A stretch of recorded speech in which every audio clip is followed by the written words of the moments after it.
결혼 25년 차, 저는 어느 날 제 인생에서 가장 충격적인 선택을 하게 되었습니다. 그것은 친한 언니의 남자를 탐하게 된 순간부터 시작되었고, 그 남자에게는 여자들 사이에서 전설처럼 회자되는 특별한 비밀이 있었습니다. 지금 이 고백이 누군가에게는 비난받을 이야기일 수 있지만 제 인생에서 가장 솔직한 순간이었기에 들려드리고 싶습니다. 저는 올해 58배 평범한 가정주부입니다. 젊은 시절을 돌이켜보면 그때는 정말 괜찮은 시절이었습니다. 누구나 젊을 때가 전성기겠지만 키 164cm의 균형 잡힌 몸매로 남자들의 시선을 꾀받았던 시절이 제 전성기였습니다. 많은 남자들이 제 뒤를 쫓아다닐 때 그중 한 사람을 선택해 결혼했습니다. 남편은 정말 좋은 사람입니다. 성실하고 착하며 무엇보다 저를 진심으로 아껴주었습니다. 연애 시절에는 만나기만 하면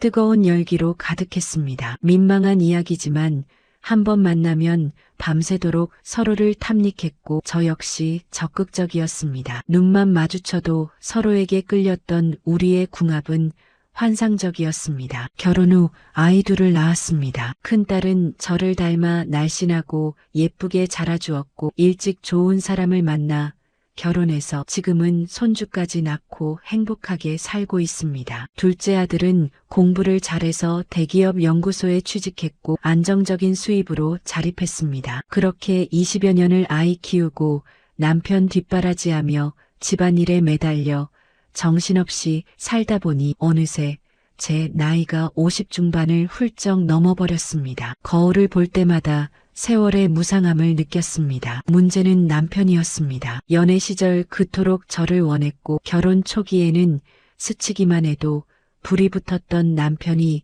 40대에 들어서면서 조금씩 저를 멀리하기 시작했습니다. 처음에는 피곤해서 그러려니 싶었는데 시간이 갈수록 점점 더 냉담해졌습니다. 40대 남자들이 한창 혈기왕성할 나이라고 하는데 우리 남편은 벌써 고개를 숙이고 있었습니다. 주변에서는 남편들이 바람을 피워 난리가 난 가정들을 많이 봤는데 저는 오히려 그것이 불만이었습니다. 신혼 초에 너무 과하게 지냈던 탓일까요? 저는 그때가 한창 물이 오를 시기였습니다. 40대 중후반 여자라면 아실 겁니다. 오히려 젊을 때보다 더 그런 것이 필요한 시기입니다. 그런데 남편은 점점 더 저를 외면했습니다. 밤에 제가 먼저 다가가면 피곤하다며 등을 돌렸고 샤워하고 예쁜 속옷을 입고 침대에 누워 있어도 텔레비전만 보며 저를 여자로 취급하지 않았습니다. 정말 속상하고 자존심이 상했으며 외로움과 채워지지 않는 욕구 때문에 밤마다 잠을 설쳤습니다. 그러다 보니 자연스럽게 저도 모르게 스스로를 위로하는 날들이 많아졌습니다. 솔직히 고백하자면 그 시기에 친구들을 만나면서 잠깐씩 다른 남자들과 만나기도 했습니다. 완전한 외도는 아니었고 그저 욕구를 해소하는 정도였습니다. 그런데 그것도 시원찮았습니다. 대부분 남편 또래이거나 나이가 더 많은 사람들이라 체력도 별로였고 만족을 주지 못했습니다. 남편이 50대에 들어서면서는 아예 저에게 관심조차 없어졌습니다. 어느 날 제가 정말 힘들어서 남편에게 조심스럽게 말했습니다. 당신이 계속 저를 외면하면 제가 혹시 다른 마음을 먹으면 어쩌려냐고 물었습니다. 그러자 남편이 피곤해서 그러니까 가정만 버리지 말고 좋은 사람 있으면 자기한테 걸리지만 않으면 적당히 즐겨도 괜찮다고 했습니다. 순간 귀를 의심했습니다. 예전에는 조금만 다른 남자를 쳐다봐도 질투하며 저를 독차지하려던 사람이었는데 말입니다. 그게 말이 되는 소리냐고 반문했습니다. 진짜라며 젊을 때 자기가 저한테 너무 집중하다 보니 이제는 감당이 안 되니까 너무 깊이 빠지지만 말고 요령껏 지내라는 답이 돌아왔습니다. 모른 척 하겠다는 말까지 덧붙였습니다. 그날 저는 입을 다물고 거실로 나왔습니다. 화도 나고 서럽고 허무한 감정이 한꺼번에 밀려왔습니다. 그 이후로 몇 년간 정말 힘든 시간이었습니다. 욕구는 끓어오르는데 충족할 방법이 없으니 점점 우울해졌습니다. 지금 같으면 혼자서 즐길 수 있는 기구들이 많지만 그때는 왜 그 생각을 못했는지 모르겠습니다. 욕구 불만으로 화도 자주 나고 아무것도 하기 싫어 멍하니 앉아있는 시간이 많아졌습니다. 남편도 그런 제 모습이 걱정됐는지 어느 날 조심스럽게 말했습니다. 그렇게 집에만 있으면 우울증 온다니까 친구들하고 자주 어울리고 등산도 다니라고 했습니다. 돈 필요하면 언제든지 줄 테니까 여행도 다니면서 기분 전환해 보라는 권유였습니다. 남편 말이 맞긴 했습니다. 집에만 틀어박혀 있으니 자꾸 부정적인 생각만 들고 우울해지는 것 같았습니다. 그래서 친구들과 자주 만나기 시작했습니다. 저에게는 3살 많은 동네 언니가 한 명 있습니다. 정말 친하게 지내는 사이입니다. 언니는 아이가 어릴 때 이혼한 돌싱인데 혼자 사는 게 외롭지 않냐고 물으면 항상 비슷한 대답을 했습니다. 외롭긴 한데 남자친구들이 많아서 괜찮다는 겁니다. 재혼은 절대 하기 싫지만 남자 없이는 못 산다는 솔직한 고백이었습니다. 언니는 정말 자유분방하게 살았습니다. 남자들을 수시로 바꿔가며 만났는데 하나같이 다 괜찮은 남자들이었습니다. 키 크고 잘생기고 몸 좋은 남자들을 어디서 구하는지 신기할 정도였습니다. 언니는 저와 술 마실 때마다 자랑을 엄청 했습니다. 어제 남자친구가 명품 가방을 사줬다느니, 저녁에는 호텔 뷔페에 갔다느니, 동해와 서해를 다녀왔다느니 온통 자랑뿐이었습니다. 외로운 제 가슴에 염장을 지르는 것 같았습니다. 솔직히 그런 소리를 듣고 부럽지 않았다면 거짓말입니다. 경제적 지원도 받고 데이트 비용도 남자들이 다 내고 육체적 즐거움까지 있으니 정말 이상적인 관계가 아닙니까? 언니만 좋은 거 다 가지지 말고 저한테도 괜찮은 사람 한 명만 소개시켜 달라고 부탁했습니다. 그러면 언니는 웃으면서 거절했습니다. 안 된다며.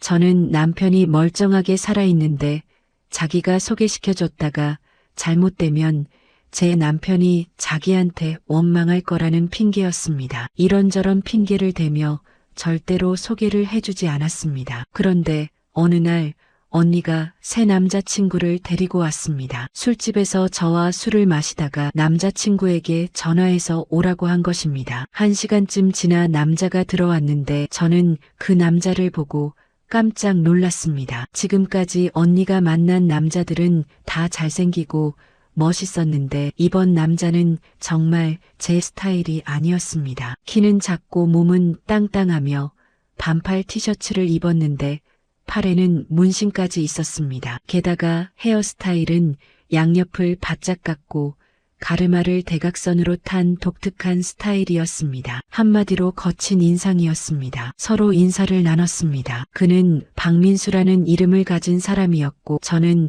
정미선이라고 소개했습니다. 만나서 반갑다는 인사를 나누었지만 속으로는 언니가 미쳤나 하는 생각이 들었습니다. 보는 눈이 이렇게도 없을까 싶었습니다. 왜 저런 남자를 만나는지 이해가 되지 않았습니다. 말은 못하고 속으로만 그렇게 생각하며 표정 관리하느라 힘들었습니다. 그런데 신기한 것이 그 남자와 1시간 정도 술을 마시며 대화하다 보니 생각보다 괜찮다는 느낌이 들었습니다. 유머 감각도 있고 생긴 것과는 달리 순박한 면도 있었습니다. 외모는 별로지만 사람은 나쁘지 않겠다는 인상을 받았습니다. 그래도 계속 의문이 들었던 것이 하나 있었습니다. 언니가 다른 사람을 만날 때는 남자들이 돈을 다 썼는데 그 남자에게는 언니가 돈을 쓰더라는 겁니다. 그날 술자리가 끝나고 계산할 때도 언니가 계산했습니다. 더 놀라운 건 언니의 태도였습니다. 그 남자가 오기 전부터 언니는 화장을 고치고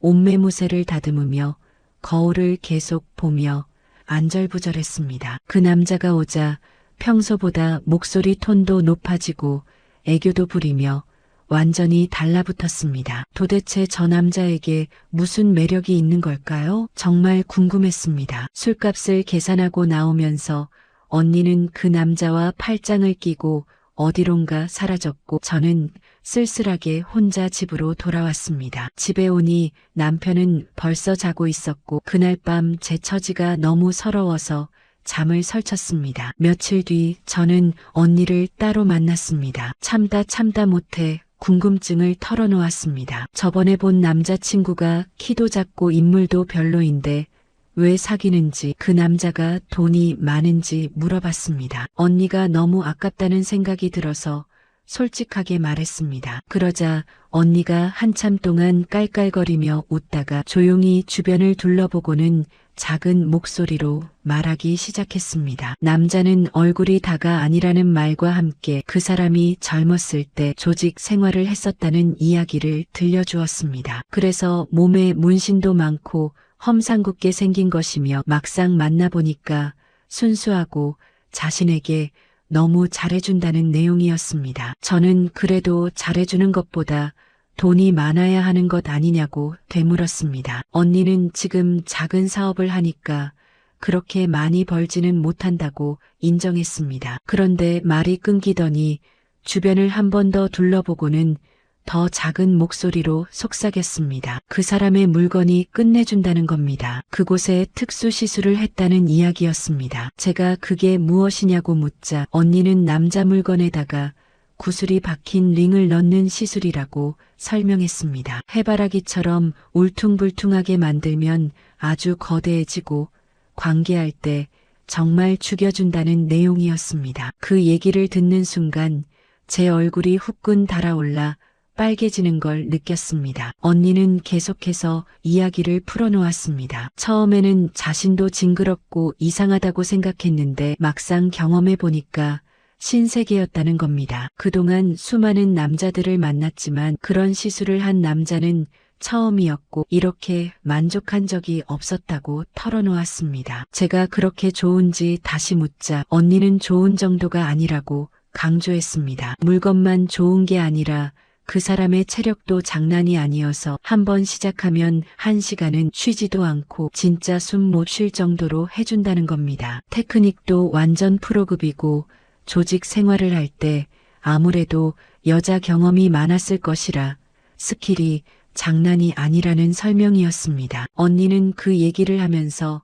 눈빛이 완전히 달라졌습니다. 그리고는 갑자기 일어서면서 남자친구가 또 생각난다며 남친이나 만나러 간다고 자리를 박차고 일어나 버렸습니다. 염장만 질러놓고 도망가 버리니 화가 났습니다. 집에 돌아온 저는 인터넷을 검색했습니다. 남성 확대 시술, 구슬 삽입, 해바라기 같은 키워드로 찾아봤는데 화면에 나온 이미지를 보는 순간 충격이었습니다. 정말 해바라기처럼 울퉁불퉁하게 생겼는데 도깨비 방망이 같기도 하고 여러 개의 쇠구슬이 박혀있는 형태였습니다. 그림만 봐도 뭔가 야한 기분이 들었습니다. 저런 게 제 몸속에 들어온다면 어떤 느낌일까 상상하게 되었고 나도 모르게 아랫배가 뜨거워지고 촉촉해지는 느낌이 들었습니다. 마침 남편이 집에 없었기 때문에 욕실로 들어갔습니다. 욕조에 물을 받고 들어가서는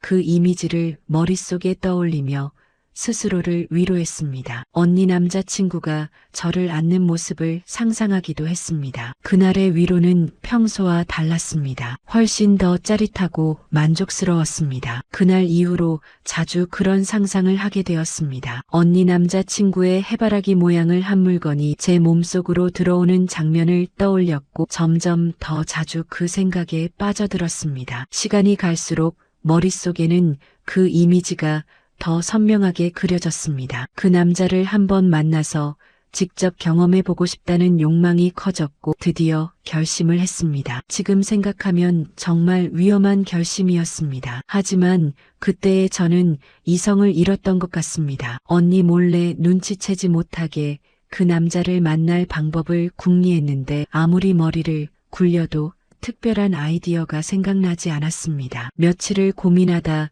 드디어 번뜩이는 생각 하나가 떠올랐습니다. 어느 날 아침 저는 화장실 변기에 휴지를 한가득 말아서 집어넣었습니다. 당연히 물이 안 내려가게 만들어 놓고 그리고는 언니에게 전화했습니다. 큰일이 났다며 화장실 변기가 막혔는데 아무리 해도 안 내려간다고 호소했습니다. 남편 퇴근할 때까지 기다릴 수가 없으니 언니 남자친구한테 부탁해서 좀 와달라고 요청할 수 있냐고 물었습니다. 언니가 잠깐만 물어보겠다고 했고 얼마 안 있어 다시 전화가 왔습니다. 지금 갈 수 있다며 주소를 알려달라는 연락이었습니다. 성공했습니다. 저는 속으로 환호성을 질렀습니다. 30분쯤 지나서 초인종이 울렸습니다. 현관문을 열자 그 남자가 화장실에서 사용하는 압축기를 들고 서 있었습니다. 변기가 막혔냐고 물었고 저는 죄송하다며 제 주변엔 부탁할 만한 남자가 없어서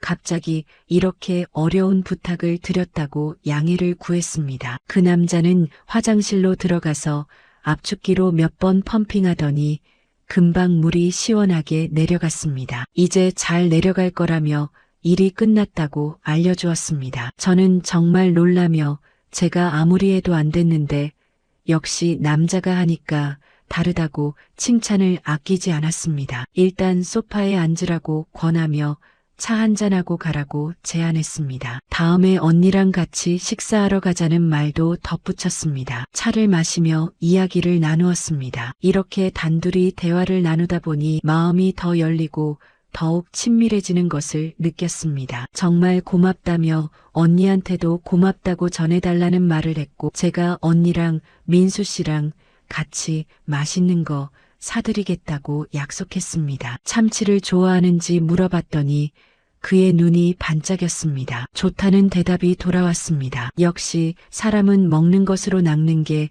제일 확실했습니다. 참치회를 먹기로 한 날 저는 고민했습니다. 너무 꾸미고 나가면 언니가 의심할 테니까 화장은 연하게 하고 옷도 수수하게 입었습니다. 하지만 속옷만큼은 제일 섹시한 걸로 골랐습니다. 참치집에 들어서니 언니와 그 남자가 먼저 와 있었습니다. 외모는 여전히 제 스타일이 아니었습니다. 하지만 언니가 원체 자랑을 하면서 해바라기 얘기를 해서 그런지 이상하게도 겉모습과는 달리 밉지가 않았습니다. 오히려 해바라기를 생각하고 기교가 남다르다고 언니가 자랑했던 것을 떠올리면 어떤 느낌일까 궁금하고 멋있어 보이기까지 했습니다. 식사하는 동안 언니는 뱅여우처럼 그 남자에게 완전히 딱 붙어서 이것저것 챙겨주었습니다. 솔직히 좀 짜증났습니다. 외로워 가슴이 무너진 여자를 앞에 두고 저러니 보기 거북했지만 제게는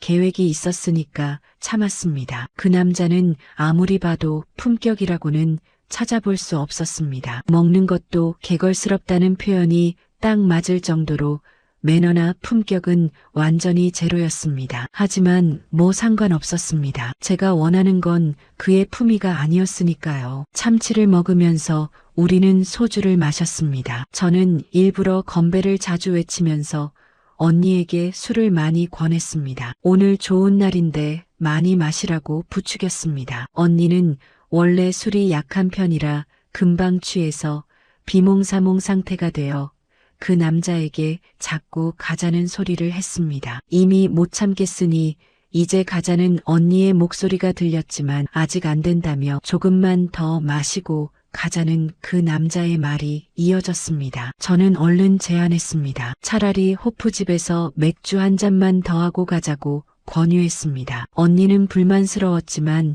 다행히 그 남자는 좋다고 했습니다. 호프집에서 저는 본격적으로 텐션을 올리면서 건배를 외치고 맥주를 연거푸 마셨습니다. 아까 마셨던 소주와 짬뽕이 되어서 그런지 언니는 금방 더 취했습니다. 그때부터 저는 언니 몰래 그 남자에게 들이대기 시작했습니다. 맥주를 마시다 보니 언니가 화장실을 자주 들락날락했는데 그 사이에 저는 재빨리 작업을 꾸몄습니다. 연락처를 주면 나중에 또 도움받을 일 있을 때 연락하겠다고 넌지시 요청했습니다. 그는 뭔가 눈치채는 듯 휴대폰 번호를 건네주었는데 그의 눈빛을 보니 이 남자도 제 마음을 읽고 있는 것 같았습니다. 언니가 화장실에서 돌아왔는데 완전히 취한 상태였습니다. 이제 정말 못 참겠으니 가자는 언니의 재촉이 이어졌습니다. 저도 아쉬웠지만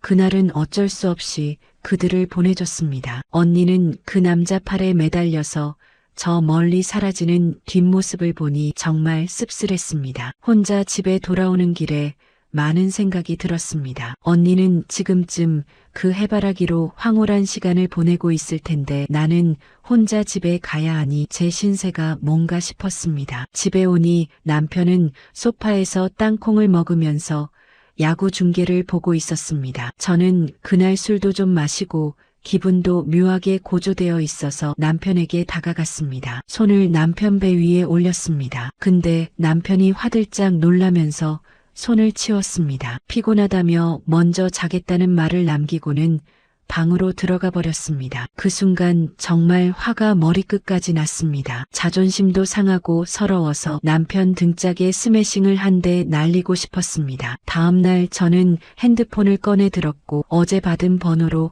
카톡을 보냈습니다. 어제 잘 들어갔는지 안부를 물었습니다. 얼마 안 있어 답장이 왔습니다. 잘 들어갔으며 덕분에 잘 먹고 신세를 많이 졌다는 내용이었습니다. 저는 별 말씀이라며 오히려 어려운 부탁을 했는데 흔쾌히 도와주셔서 제가 감사하다고 답했습니다. 그러자 그렇냐는 대답과 함께 사실 부탁이 하나 있는데 들어줄 수 있느냐는 물음이 왔습니다. 무엇이냐고 묻자 언니한테는 비밀로 해주고 둘이서만 만나고 싶다는 제안을 조심스럽게 던졌습니다. 무슨 생각인지 한참 동안 답장이 없다 보니 제 심장은 미친 듯이 뛰었습니다. 한참 있다가 마침내 답장이 왔습니다. 알겠다며 언제 만날지 물어왔습니다. 며칠 뒤 우리는 한적한 호프집에서 만났습니다. 사람이 별로 없는 곳으로 일부러 골랐습니다. 사실 수다고 뭐고 다 필요 없었고 바로 모텔로 가고 싶었지만 그래도 최소한의 절차는 지켜야 할 것 같았습니다. 소주를 마시면서 저는 솔직하게 마음을 전했습니다. 그가 좋다는 감정을 고백했습니다. 그러면서 변기가 막혔다고 부탁한 것도 다 그를 만나고 싶어 꾸민 자작극이라고 사실대로 털어놓았습니다. 그도 사실 처음 봤을 때부터 마음에 있었는데 언니 눈치 때문에 말 못했다고 고백했습니다. 우리는 소주 3병을 비우고 자연스럽게 손을 잡았고 그리고 모텔을 향했습니다. 방에 들어가자마자 우리는 격렬하게 서로를 끌어안았습니다. 숨이 멎을 것 같았습니다. 그렇게 우리는 함께 시간을 보냈습니다. 그동안 느껴보지 못했던 감정들이 밀려왔고 오랜 외로움이 녹아내리는 것 같았습니다. 살아있음을 느꼈습니다. 어느 순간 온몸에 전율이 퍼졌습니다. 이렇게 강렬한 경험은 정말 처음이었습니다. 끝나고 나서 저는 완전히 녹초가 되어 그의 품에 안겨 있었습니다. 숨도 제대로 쉬지 못할 정도였습니다. 그때 그의 휴대폰이 울렸습니다. 언니였습니다. 그는 저를 아는 채로 조심스럽게 전화를 받았습니다. 지금 일 처리하고 있다며 조금 있다가 전화하겠다는 내용을 간단히 전하고 끊었습니다. 전화를 끊은 순간 저는 묘한 쾌감을 느꼈습니다. 내가 지금 언니 남자를 빼앗은 거라는 생각이 들다 보니 죄책감보다는 성취감이 더 컸고 그리고 더 흥분이 되었습니다. 그날 이후로 저의 삶은 완전히 달라졌습니다. 집에 돌아왔을 때 남편은 여전히 자고 있었는데 평소 같으면 화가 났을 텐데 그날은 오히려 남편이 불쌍하다는 생각까지 들면서 조금은 미안한 마음도 있었습니다. 저는 자고 있는 남편을 뒤에서 조용히 껴안았고 그대로 잠을 들었습니다. 그 이후로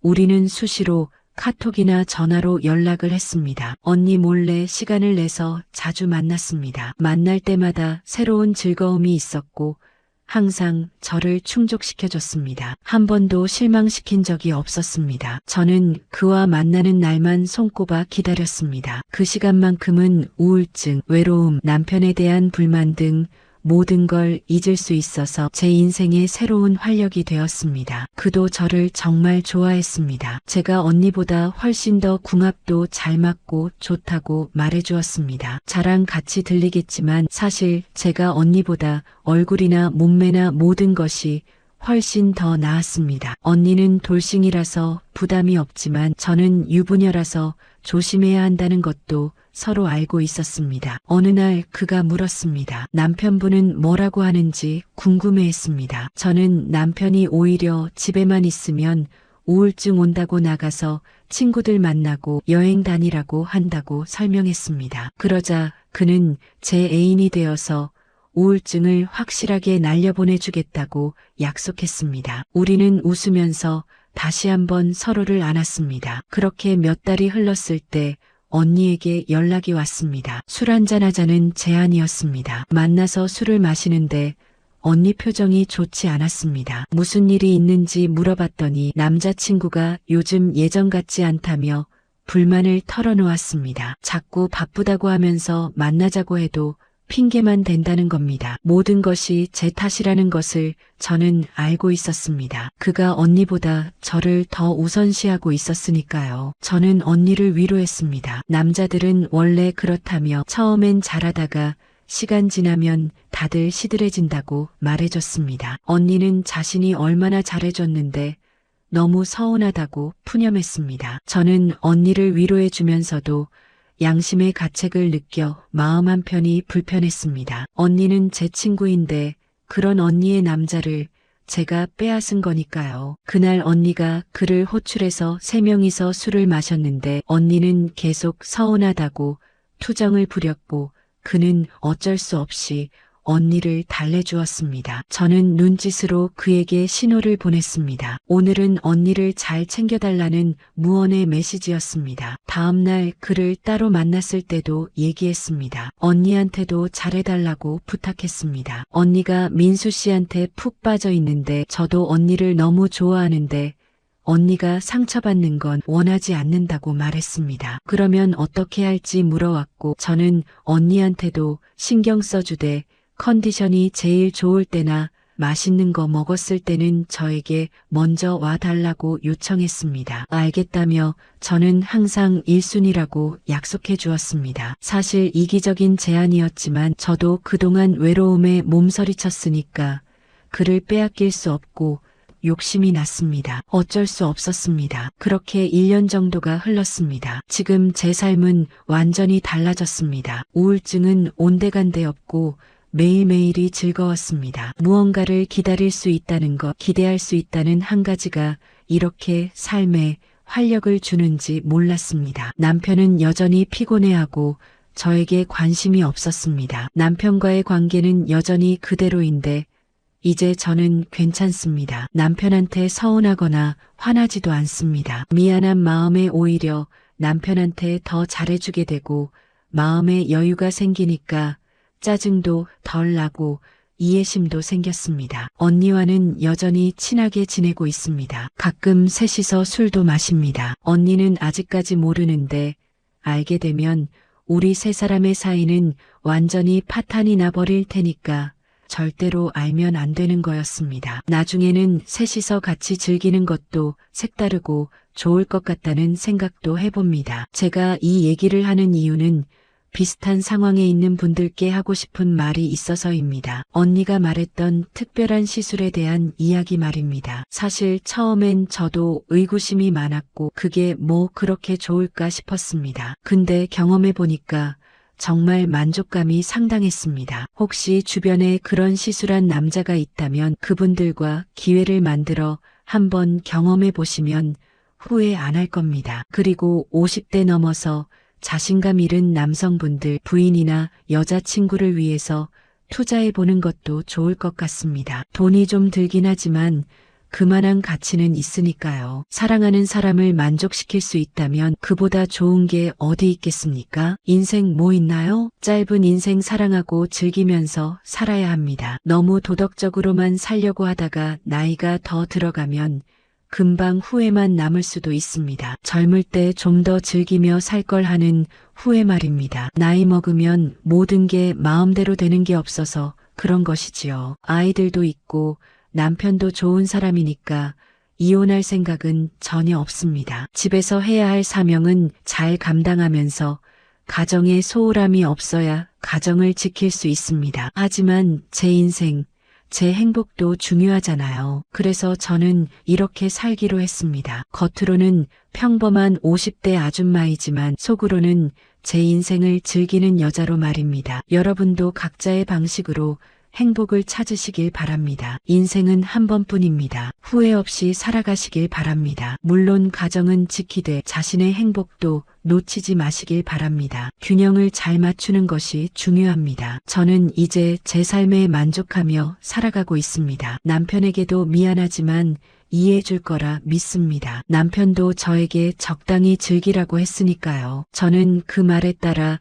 제 방식대로 행복을 찾았을 뿐입니다. 여러분도 외롭고 힘드신가요? 그렇다면 용기를 내어 보세요. 인생은 짧고 후회는 길답니다. 자신에게 솔직해지고 자신의 욕구를 인정하고 그것을 충족시킬 방법을 찾아보세요. 물론 가정과 책임은 지키면서 말입니다. 저의 이야기가 누군가에게는 도움이 되었으면 좋겠습니다. 비슷한 고민을 하시는 분들에게 작은 위로가 되었으면 합니다. 그럼 오늘 노후 이여정 사연은 여기서 마치겠습니다. 긴 이야기 끝까지 들어주셔서 감사합니다. 좋아요와 구독을 눌러주시면 큰 힘이 됩니다. 알림 설정까지 해주시면 새로운 사연을 가장 먼저 만나보실 수 있습니다. 그리고 영상이 재미있었다면 댓글에 어디에서 시청 중이신지 작성해 주세요. 여러분의 댓글 하나하나가 저희에게 큰 힘이 됩니다. 다음에는 더 재미있고 감동적인 사연으로 찾아뵙겠습니다. 여러분 모두 행복하세요. 감사합니다.